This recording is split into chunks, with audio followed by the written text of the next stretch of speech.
The Federal Reserve. It isn't the government, but it controls the money of the government. If the Fed isn't controlled by the government, then who the heck is behind it?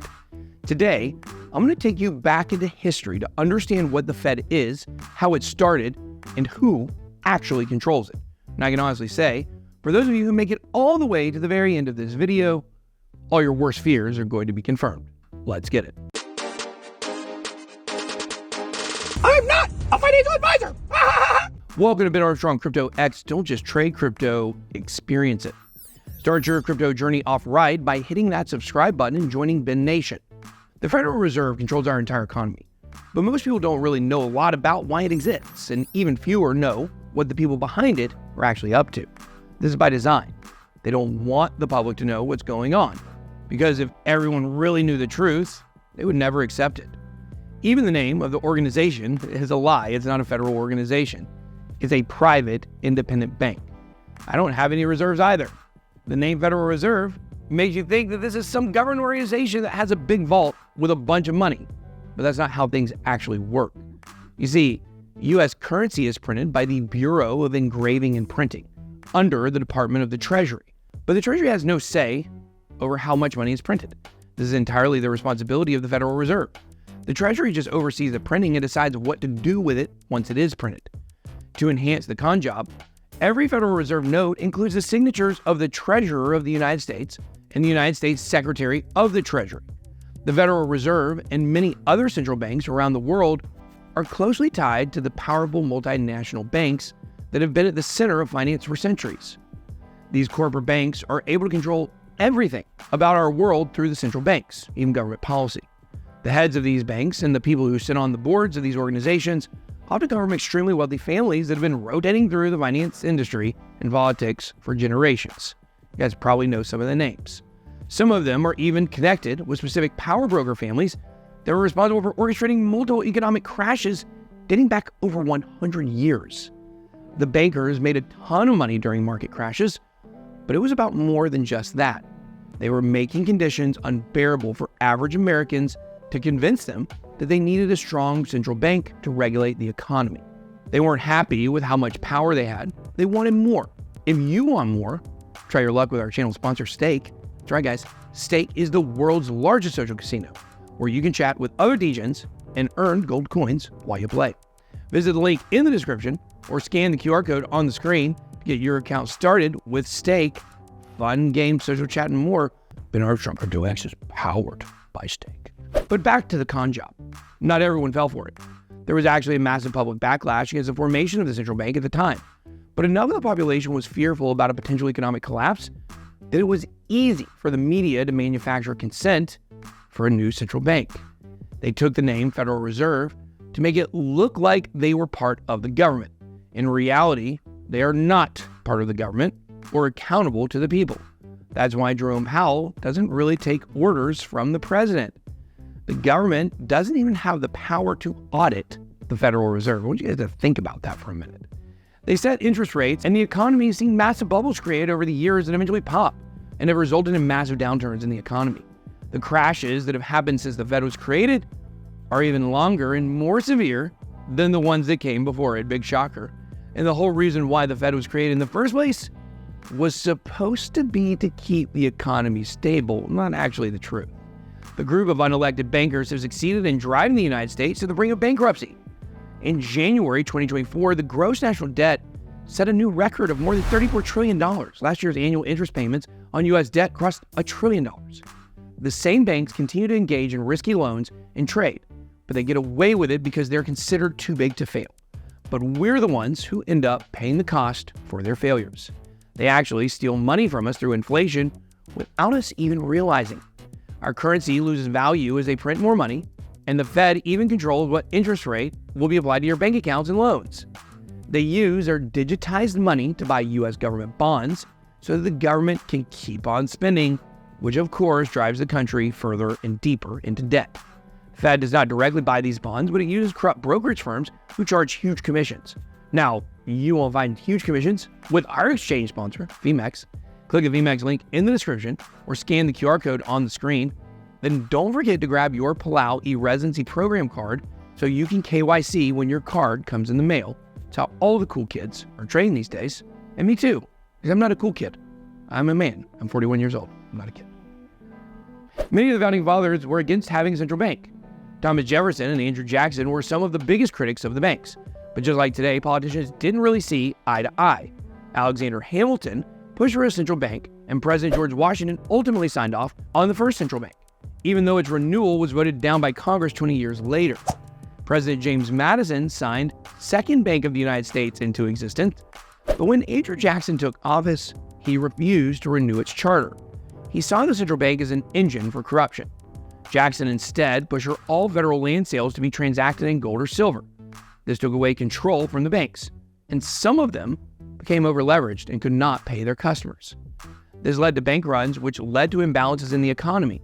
These bank runs ultimately led to the Federal Reserve as we know it, and this was the plan all along. This is a strategy that researchers have called the Hegelian dialect. In this strategy, powerful groups will create some type of problem in society because they know that people react in a certain way or be more open to certain ideas. Once they make the mess, they start pushing for something to be done to solve the problem, for things to change. Then when everyone's worked up and desperate enough for something to be done, the group behind the problem unveils a solution, which the public usually buys into because they were intentionally led down that path. I haven't seen anything like that in the last 4 years. The public is usually so fearful in these situations, they demand to hand over their power. In reality, nothing will change, but only get worse. The situation was just repackaged, giving the group who orchestrated it more power and control. In the case of the Federal Reserve, it was a group of bankers who planned to set up a new central bank that would give them a monopoly over the banking system in the United States. In early 1907, the New York Times ran an article by investment banker Paul Warburg, where he warned that Americans needed to reinstate a central bank if they wanted to avoid the bank runs that were happening at the time. Warburg's legacy lives on to this day. You may not even know him. His firm, Warburg Pincus, is still one of the largest equity firms in the world, in addition to other family-owned wealthy banks like M.M. Warburg and Company. The tactics of the power players haven't changed much over the years. They continue to manipulate the media to get people to agree with their plans. One of Warburg's partners then gave a speech at the New York Chamber of Commerce, saying that if the United States did not set up a central bank, the country would suffer the worst financial crash in history. That's when they brought in the most famous investment banker at the time to close the deal, J.P. Morgan. He launched a run on the stock of a company called United Copper, one of J.P. Morgan's biggest competitors, and a panic took over the financial markets. The New York banks, led by J.P. Morgan and Warburg, pulled out their money and the stock market fell almost 50%. The third largest trust collapsed and everyone rushed to the banks to pull out their money. J.P. Morgan, some may say the Sam Bankman-Fried of his time, promised to help stabilize the banking system, even though he helped create the crash in the first place. In the aftermath of the crash, the public was desperate for a change and wanted the government to do something to fix the problem, which was exactly what the bankers wanted them to do. Many people naturally believed that the bankers were to blame, but they were able to convince the public that the system just needed some reforms and more control. Congress set up a special commission to look at the problem. But the bankers, well, of course, just like they do today, had already bought off Congress long before. A senator who was best friends with J.P. Morgan and Warburg was appointed commissioner. A good old boys network here. His name was Senator Nelson Aldrich. The National Monetary Commission under Aldrich traveled and studied the European central banks for 2 years. But it was all for show. They never followed any reports or made any recommendations because the policy was already decided. Then in 1910, a group of powerful bankers met a secret place called Jekyll Island, just off the coast of Georgia. They traveled there on Senator Aldrich's private train. The group included Abraham Payne Andrew, who was the Assistant Secretary of the U.S. Treasury, Frank Vanderlip, the president of the National City Bank of New York. That's the bank where Rockefeller had his money. So Vanderlip was there on behalf of the Rockefellers. Paul Warburg was there too. In addition to his own success in the United States, he also represented the Rothschilds banking dynasty in Germany. Benjamin Strong and Harry Davidson were there on behalf of the J.P. Morgan Company, and so was Charles Norton, who was president of J.P. Morgan's First National Bank of New York. This small group of people represented 25% of the world's wealth at the time. Now, we could do a whole video or probably even an entire book dedicated to the relationship between these families. The Warburg, Rothschild, Schiff and Oppenheimer families have been joined at the hip through business and even marriage for centuries. JP Morgan is even more powerful than it seems and controls many of the most famous banks in the world today. Morgan Stanley is a spinoff of JP Morgan, so is Chase. The people in charge of these banks today, well, are just the grandchildren of these figures from the past century. Over the course of a 9-day retreat, they drafted the blueprint for the Federal Reserve. Warburg was the architect of the draft, and Aldrich was basically an advisor that gave them advice on how to frame things so it would easily pass Congress. They intentionally avoided the word central bank and instead decided to call it the Federal Reserve because the idea of a central bank was not very popular at the time. To make it appear even more like a government agency, they came up with the idea to open different branches across the country that looked exactly like government offices. A large portion of the country at that time was not borrowing money, including the businesses. So they built in the authority to set interest rates and the capacity to have endless money available for loans. This same type of plot, well, it's played out all across the world at different times throughout the past century, which has allowed this small collective of bankers to control the world. One famous example is the Reichsbank, the central bank of early 20th century Germany. It was the main cause of the massive hyperinflation in the German economy after World War I and crushed the German economy. This financial crash was one of the main things that created the economic conditions that made the country vulnerable to extremism. The director of Reichsbank at the time was Paul Warburg's brother Max. Oddly enough, this was one of the central banks that the Federal Reserve was modeled after. The Federal Reserve Act was passed by Congress and signed into law by President Woodrow Wilson on December 23, 1913. The law created the Federal Reserve System, the central banking system of the United States. Now, the Fed was supposedly created to protect the people from financial crashes and bank runs. But it's kept happening, so what was the point? It was all about power and control. Now that the US dollar is the world's reserve currency, any inflation created by the Fed is felt around the world. Because the US government spends more than it brings in, the difference is made up by selling treasury bonds.